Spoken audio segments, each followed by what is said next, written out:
বৰেণ্য ব্যক্তিক আমি আমন্ত্ৰণ জনাইছোঁ। তেখেতলোকৰ লেখক বুদ্ধিজীৱীসকলক আহিব আৰু যিমানবিলাক আমাৰ এই ৰাতি বিহুৰ কাৰণে যিসকলে ইতিমধ্যে ৰিচাৰ্চ কৰি আছে তেওঁলোকক আমি নিমন্ত্ৰণ জনাইছোঁ আৰু অহাকালিৰ ভিতৰত আমি সম্পূৰ্ণ নিশ্চয়কৈ হ'ব। আৰু ইয়াতে আমি কেন্দ্ৰীয় মন্ত্ৰী আমাৰ মাননীয় সৰ্বানন্দ সোণোৱাল ডাঙৰীয়া অহা কথা আছে আৰু ৰাজ্য চৰকাৰৰ মন্ত্ৰী পীযুষ হাজৰিকা ডাঙৰীয়া, প্ৰশান্ত ফুকন ডাঙৰীয়া, আমাৰ স্থানীয় মন্ত্ৰী ৰূপেশ গোৱালা ডাঙৰীয়া কেইবাগৰাকী আহিব, কেইবাগৰাকী বিধায়কো আহিব।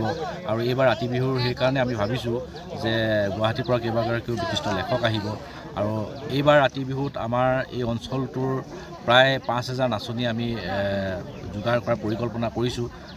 আমাৰ টাৰ্গেটটো প্ৰকৃততে 5,000 কৰিব বিচাৰিছোঁ। যদি হয় আমি নিশ্চয়কৈ সেইখিনিও আমাৰ ফুলফিল হ'ব বুলি ভাবিছোঁ। ঐতিহ্য আছে আৰু কাকপথাৰ ৰাতি বিহু এবাৰ 2025 বৰ্ষৰ 12 বহাগ অৰ্থাৎ 26 এপ্ৰিলত এই কাকপথাৰ সমীপৰে কাঠবস্তি ৰাজহুৱা খেলপথাৰত অনুষ্ঠিত হ'ব আৰু বিগত প্ৰায় 3টা বৰ্ষ ইয়াতে হৈ আছে কাকপথাৰ ৰাতি বিহু।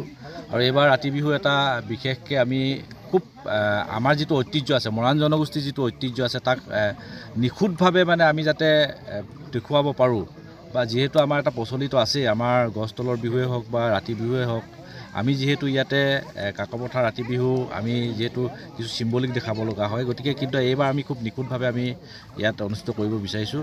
আৰু আজি এটা খুব সুন্দৰ দিন যে আমি কাকপথাৰ ৰাতি বিহুৰ যিটো ৰাতিঘৰৰ আমি লাই খুঁটা স্থাপন হৈছে আৰু শ্ৰদ্ধাৰ হাতীগড় মোলানী সত্ৰৰ শতাধিকাৰ শ্ৰী শ্ৰী চক্ৰেশ্বৰ মহন্ত প্ৰভু ইতিমধ্যে আহি পাইছেহি আৰু আহি তেখেতৰ যিখিনি কৰণীয় সেইখিনি কাম নিশ্চয়কৈ কৰিছে। গতিকে এবাৰ ৰাতি বিহুৰ ইয়াতে এটা অন্য মাদকতা লাভ কৰিবলৈ সক্ষম হ'ব বুলি আমি অনুভৱ কৰিছোঁ।